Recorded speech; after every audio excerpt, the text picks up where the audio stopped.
Just take a look down the deck here. I mean, this is the whole reason that the ship exists. Obviously, Constitution was designed as a warship, and the whole point of this was to deliver guns to the enemy.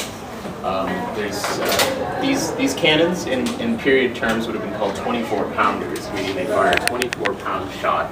I don't know, you've probably seen in pirate movies, these exploding cannonballs flying at these ships, and fire and everything shooting out.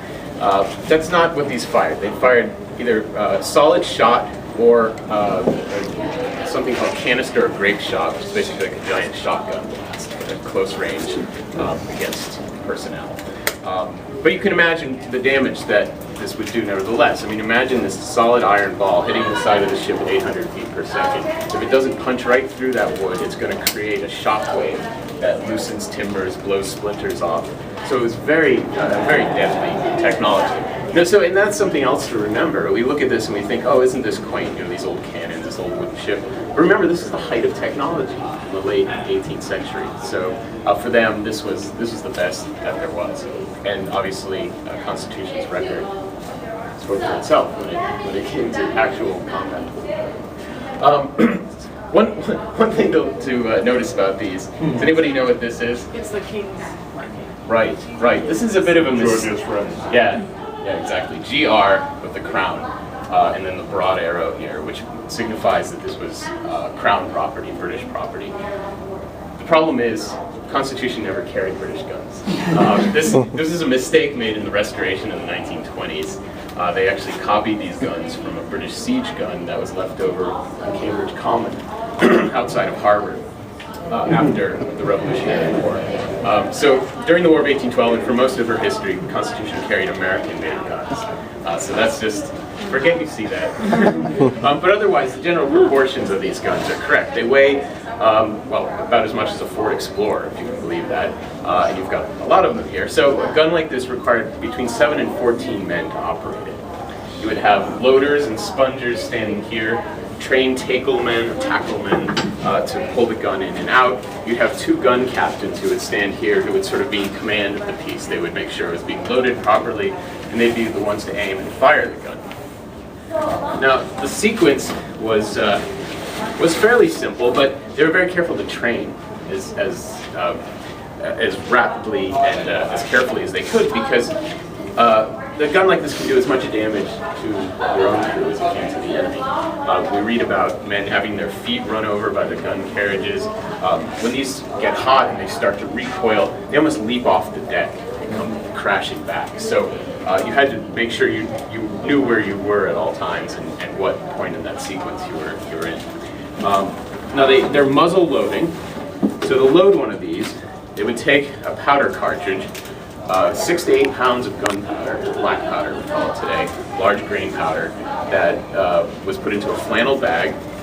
It was put in the muzzle, rammed down with a rammer, basically a long staff with that's a sponge, but I don't know what happened to rammers. No, these are actually capstan bars. They go in that thing there.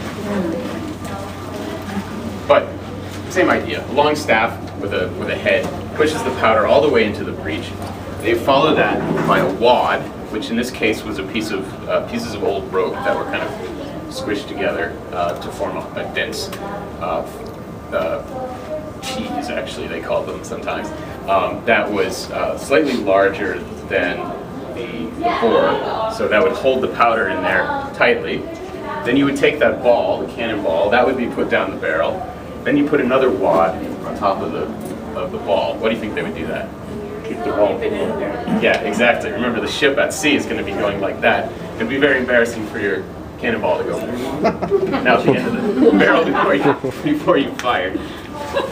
The gun then would be run out, so it would be brought up to the edge of the ship with the muzzle as far away from the side as possible. Again, very important, you don't want to fire the gun when the muzzle is inside the side of the ship, because there's a tremendous flash of fire that comes out of the end of this when you fire it. You don't want to set your ship on fire. And the Americans were using, well, the British were too. Actually, most of the major navies of the world at this point were using newish technology called a gun lock to fire these. And the vent here, the vent field had these 2 holes drilled in it, and they could bolt on a gun lock like this. It's worked the same way as a flintlock musket or rifle or pistol. You would put a bit of powder in the pan here out of a powder horn. The trail powder would be sent to the vent here. There'd be a quill, which was actually a goose quill filled with very fine gunpowder. Be stuck down the vent. Close this, you'd cock it, and then the gun captain would sight along the top of the barrel, and when he thought the barrel was right where he needed it to be, he would yank on this lanyard, and that would fire the gun. This would fall forward. It would strike this steel here. There's a piece of flint in here. Flint and steel makes a spark. The spark comes down here, sets that powder off, sets this powder off, and the gun would fire. This was much more effective and a lot surer way of igniting the cannon than the old, what's called a linstock, which is basically a piece of burning rope on a stick that you would stick in here. A newer technology, something that worked very well. And hopefully, if you loaded the gun right, it would shoot, the ball would go out and possibly hit its target. They were not, Americans were known for their shooting abilities with these guns, but even so, very few of the shot actually hit the target at any given time. It's very difficult on a moving ship. Your target is moving.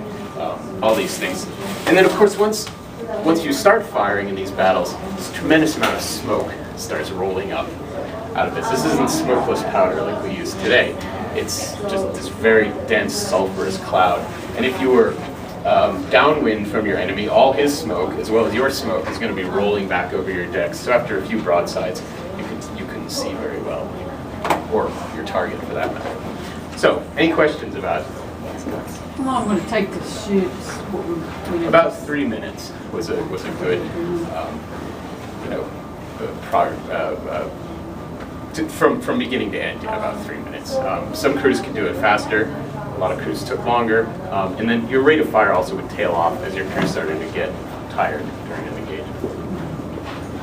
Field artillery at the time had everything pre-loaded, so they did so the bag shot. I haven't found any evidence of the Navy doing that. The British Navy experimented with that in the late 18th century, but it seems it didn't catch on, and I'm not entirely sure why. I mean, they certainly wanted fire as quickly as possible, but for some reason they never used that thing with everything.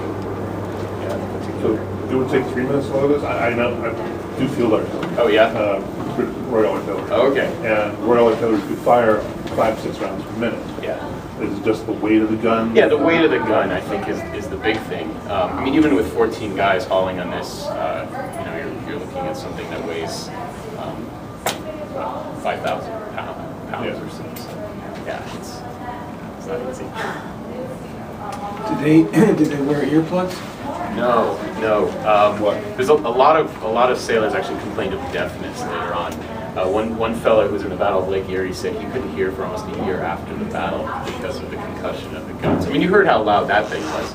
Now imagine all of these going off almost simultaneously, repeatedly throughout the engagement. And it's another reason that training was so important, is because if if it got loud, you couldn't hear the commands, so you had to know by rote what you were doing during the battle. There weren't any type of protection, body protection? No. In fact, you see most of them sort of stripped to the waist in these battles because they're so hot. Would they misfire and you get hurt from the right? Because I know in the Civil War a lot of times I hear about that. American iron guns were notorious for blowing up.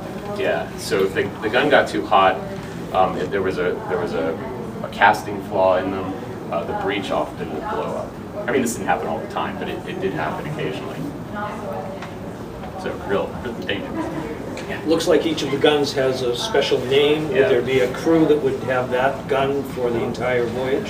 So when the crew first came on board, the first lieutenant was in charge of quartering the men. So he would make out a list of everybody's names and assign them to individual guns. The guns were numbered, though, usually.